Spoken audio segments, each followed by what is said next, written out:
All right, hello everyone. If you wouldn't mind closing the doors, we can go ahead and get this session started. So we've got a lot of content, so without further ado, I'd like to introduce Greg from Heroku, who's going to be talking about how to keep many distinct things with many distinct workloads all working correctly.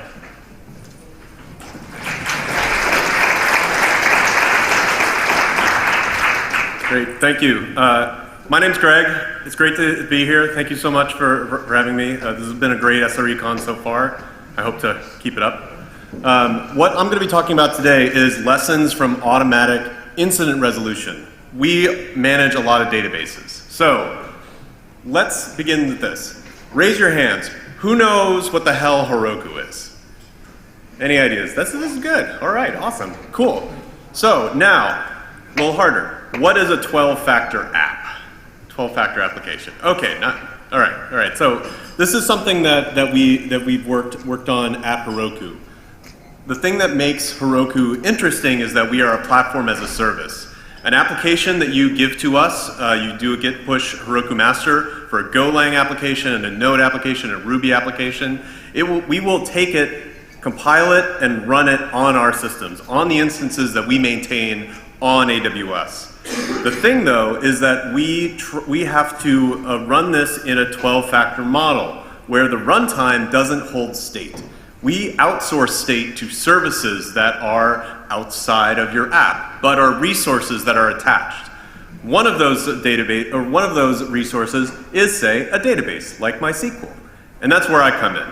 I'm a lead engineer with the Heroku Department of Data. We handle all the stateful services that run Heroku, as well as those that run our customers' sites that run on Heroku.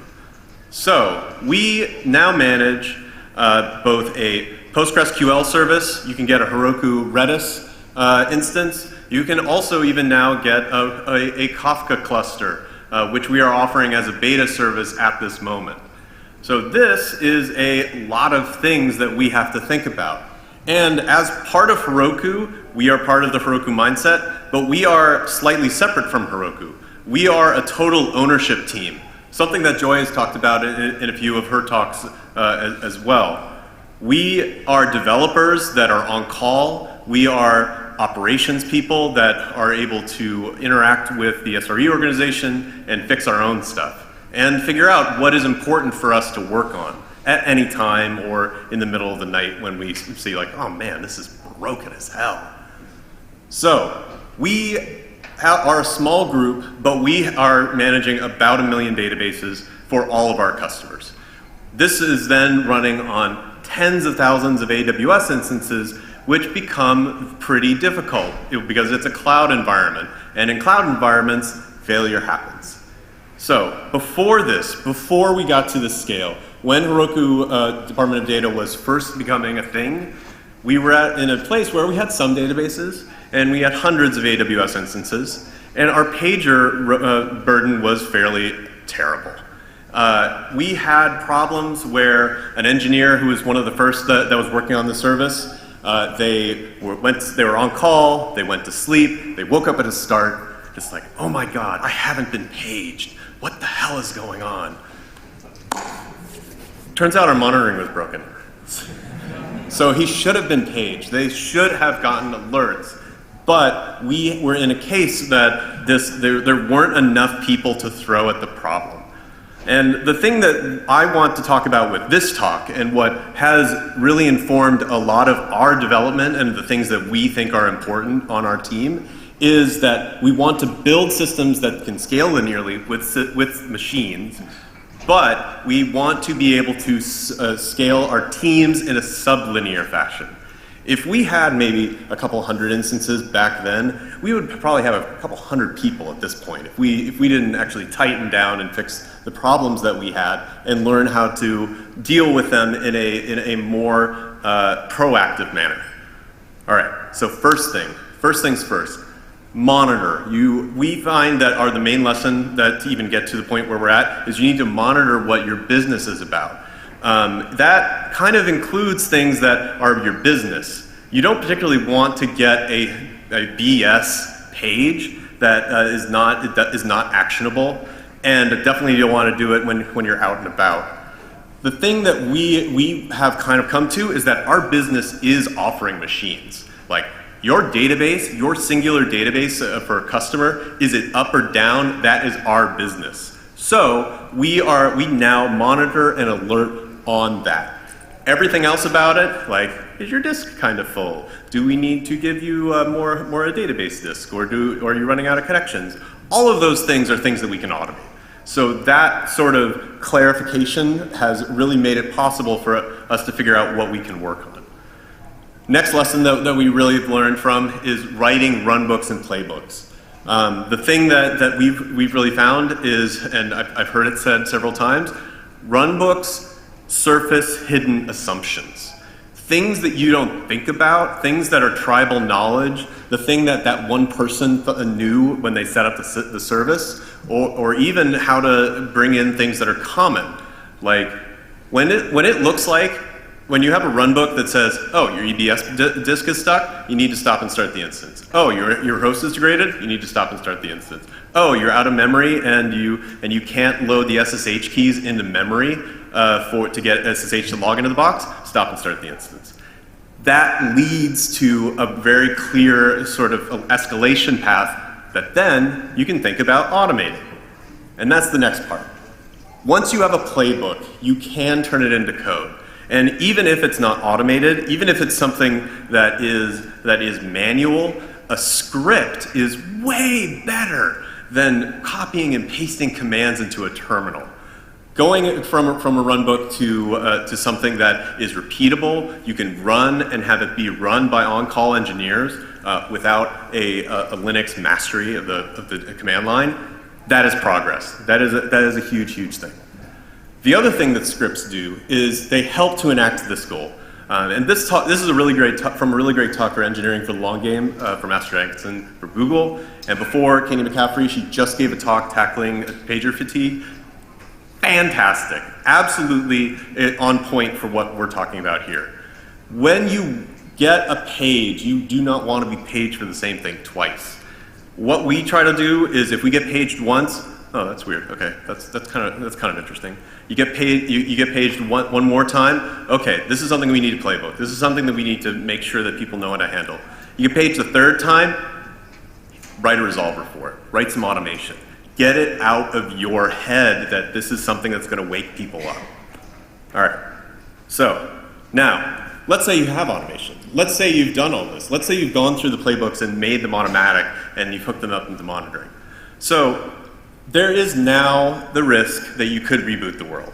And because automation is without mercy and it will act on a broad swath of humans or machines and in a very unchecked way, checking your monitoring from several points, let's say you check it from Europe, you check it from US, that is a real critical part. And that's something that we've put into place to make sure that, say, your runtime, your monitoring runtime, maybe it can't do outbound connections anymore. Maybe it's run out of memory. Maybe it's absolutely DDoSed. That is not something you should be using to restart the world. So verifying monitoring can be done at an automated level, and you should do it. This is the next part then, circuit breakers. We have run into incidents that are legit. Yeah, we do need to restart the world, but many of them aren't.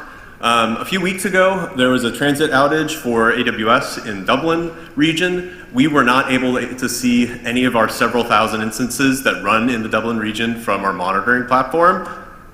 Nothing happened. Our circuit breakers tripped, someone was paged, and they figured out this is not something we can fix. And also, for people who customers that were in the Dublin region, they could see the databases just fine. So network partitions and things that can block visibility for your monitoring, the circuit breakers are a huge protection against doing the wrong thing for the customers. So now, this is the other part of this. Automation can be pretty simplistic. We have talked about so far, what if the monitoring is false? What if we have a false positive monitoring alert? It's also possible that it is the end of the world. It is also possible that a 1AZ has gone down and we do need to start failover procedures and recovery procedures for our fleet. That is something that a human can do. If a human can be woken up, if automation finds something that is unknown, then it can work. I mean, you don't want it just going through and doing the rote thing every time. So having a human being able to come in and make a call is critical. This goes for exceptions. This goes for like, oh shit, I've never seen an IO error in this part of the code. It is totally okay. This is something where we can go in, add exception handling, and make it more robust and more able to handle the failures that we see. All right, so another lesson that we've really been learning and trying to internalize is a REPL or a console is critical. Because, oh my God, if you're trying to reboot several thousand instances and you have to go to a page and click a button, go to the next page, click a button, take the next page, click a button, it sucks. It's horrible. But with a console, you can say server that are in state unavailable, do a restart or be able to approve the automation that will go and automatically recover them. That is key. A REPL and a console for automation gives you the power to operate on broad swaths of your fleet and your services. All right. The last thing is that now you have automation. It is resilient. It is able to handle everything that's thrown at it. You have taken out all of the problems with false positives. You've made it be able to page people when it's down. Now what happens? If it works perfectly, you still need to now look at trends. We have had issues where our automation works too well, like say a certain kernel. It may be rebooting instances every 24 hours. That is something that our automation may be happy about, but we need to look at it. We need to see in our monitoring that there are trends of instances that may be sending out net console kernel panics. We need to be able to aggregate and see that maybe a backup isn't being able to be taken on some of our fleet. And we need to see that these incidents that are being triggered, if they're all server down but it never paged us, that's super suspicious. That is something that a human can look at in the morning and see if there is a long-term trend that we need to start looking into. All right, so in summary, humans can break. Humans are not going to be perfect for operating thousands of instances or thousands of servers, and automation can be simplistic. But when you combine them, you can have the ability for creative humans with creative problem-solving techniques and automation that is driven by monitoring to make a resilient system. And that's really what we've been mostly working on. This is what lets us sleep at night. This is what actually makes our on-call rotation not a complete horrible thing. So here's the summary. These are all the lessons that we've really been learning over the past couple of years when we've been building this automation platform. It's been key to think about things in this simplified way, and it's been a huge learning experience for us. So, all right, thank you very much.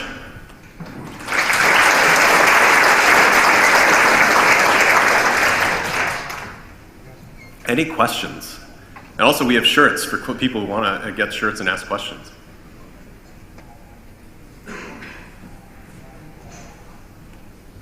Hello.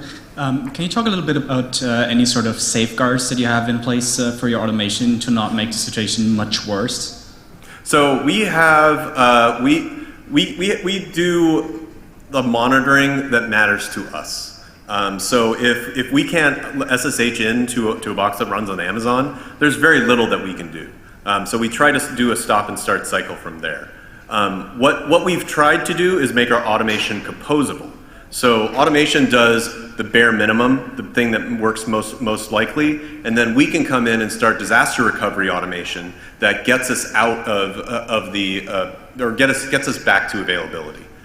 It is fair that if you make automation too complete, you can send yourself up a creek without a paddle.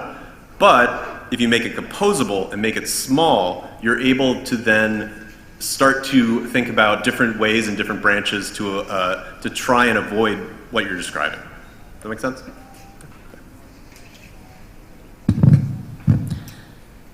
Do you page on individuals 1 out of a million databases not working correctly?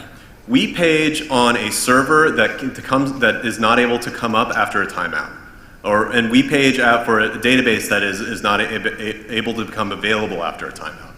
Because, again, that's our service. We care about a single customer that is not able to use their database. That is an outage for them. But that's our business, so we kind of have made that decision. The vast majority of situations, though, things are able to restart, they come back, and we restore availability within a few minutes, like before a person would even come to the computer from being paged.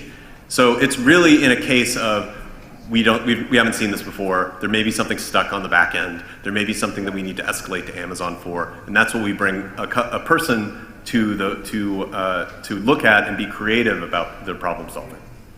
And do you track your SLOs on an aggregate basis or on an individual database basis? We track, or we offer SLAs for individual databases.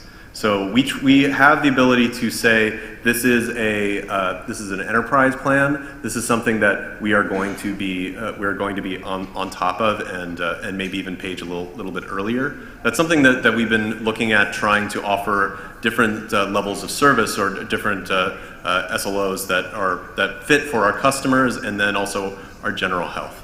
It is a case though that we have now been offering HA services. Where we do an automated failover at the first time that you see a server down. We will fail you over to a hidden standby that we keep just in case. So we're now actually improving our product to avoid getting into the case where we offer an SLO that we can't meet because a human is required in those really rare cases. Great, thank you. Hey, I have a question about when you get to the state where you start writing automation that sort of your ops teams can use to fix problems on their own before they have to talk to more experienced people. We've kind of considered that approach, and we kind of got scared off of it because we were afraid that the ops engineer who may not understand the situation 100% may try to execute things that are somewhat destructive or just not helping the situation and may just waste time. And I mean, was that a concern for you guys? Did you have to work around that or do specific things to sort of make that work? Or is it just not something we should worry about? So it's something that I think I tried to introduce before, that we're a total ownership team.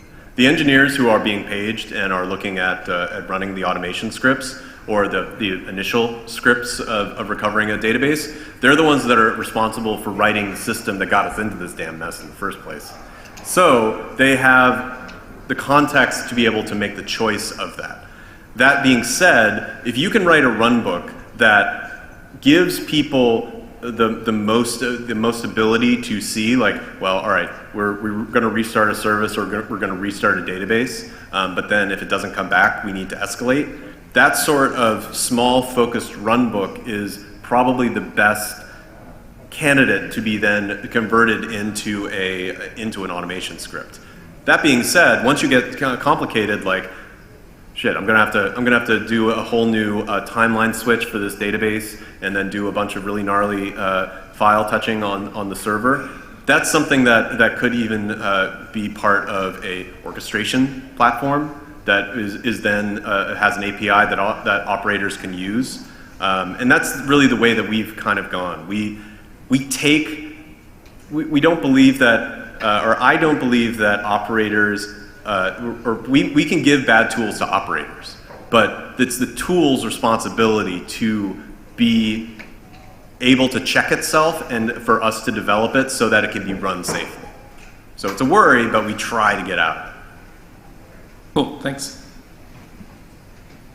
So I'm curious how you provision for failover. Do you have Slack instances sitting around waiting for fast failover? How long does recovery take? We run HA pairs. So if you get a premium database from Heroku Postgres, we are keeping an instance in another AZ, always up and running and doing streaming replication from your primary. That is the only way that we've found to be able to handle the crazy data volumes or the data sizes that some of our customers use. That said, we don't expose them to you. We keep them specifically fresh and current and untouched by humans so that they can be failed over to within about a 2-minute period. So that's usually what we've been looking at. Thank you. Hi, can you name few circuit breakers? I'm sorry? Can you name few circuit breakers? Yes, more than 20 instances that go down within 15 minutes, that's a circuit breaker. We've seen that happen in AWS AZ outages or in network partitions, and that is the biggest thing that we see. Also, we have this particular case of monitoring EBS volumes. If 20 instances say my EBS volumes are stuck, we need to wake people up. We're going to have to step back from our automation and get people up and see if it's a widespread problem, if we need to escalate to AWS, if it's something that we can go in and address and start to bring people back. Maybe it's an AZ, or maybe it's a region. We want a human to be able to make that thing. I like the saying, if you cross a stream, you can never cross a stream 2 times, because you're always a different person and the stream's always different. You can't go through an AWS outage more than twice, because it's always a different AWS outage and you're always a different person. Thanks. So, any more questions? So we built our own orchestration tools that go in and hit pSQL and SSH every 30 minutes. Because that's what made sense, because we already had an orchestration platform that was going in and going into SSH and rendering config files. So we kind of have organically grown from, we just need to get this working, oh my God, why is it paging so much? Now it isn't paging as much. So that's something that we've been working on. But a lot of orchestration platforms and monitoring tools, if you could hook them together so that an orchestration activity can be triggered by a monitoring alert, that's the beginning of your own system that is getting to the point of what we're dealing with. Yeah? Questions? Cool, thank you.